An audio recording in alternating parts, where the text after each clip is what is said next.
तो पूरा का पूरा सिस्टम यहां का झूठा है। ये लगाकर, शरीर लगाकर सब सिस्टम झूठा है।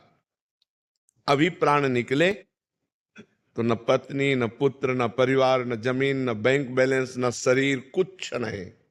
किया हुआ आपका पाप और पुण्य कर्म वही आपके साथ जाएगा।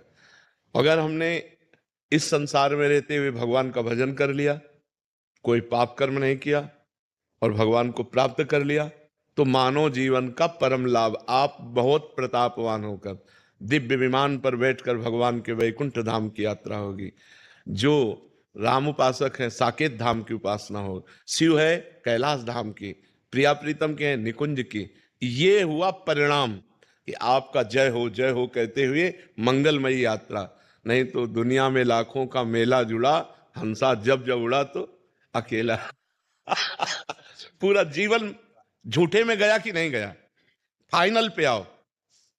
जैसे हम हंसी वाली बात कहें कि किसी आपको ऐसे देश में भेजा जाए जिसमें सब सुविधाएं आपको दी जाएंगी, सब सुविधाएं, खूब कमाओ खाओ मौज लो, लेकिन जब वहां से निकाले जाओगे तो कपड़ा तक उतरा लिया जाए, ऐसे देश में रहना पसंद करोगे? इसी देश में रह रहे हो। शरीर तक उतरा लिया जाता है। ये शरीर, और जिस कार्य के लिए आए उस कार्य से मतलब नहीं है।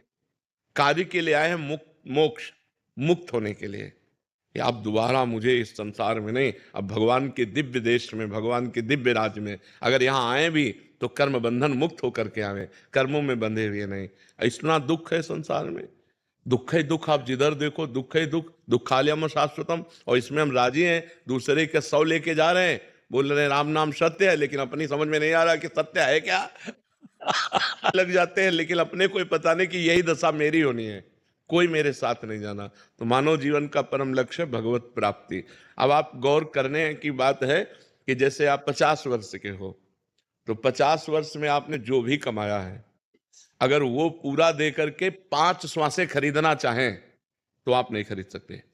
50 वर्ष की श्वासें जो आपने संसार में लगा दी, वो पूरी प्रॉपर्टी देकर 5 श्वासें और खरीदना चाहें कि एक्स्ट्रा हमें दे दें, तो हमारी सरकार से नहीं मिलेगी आपको।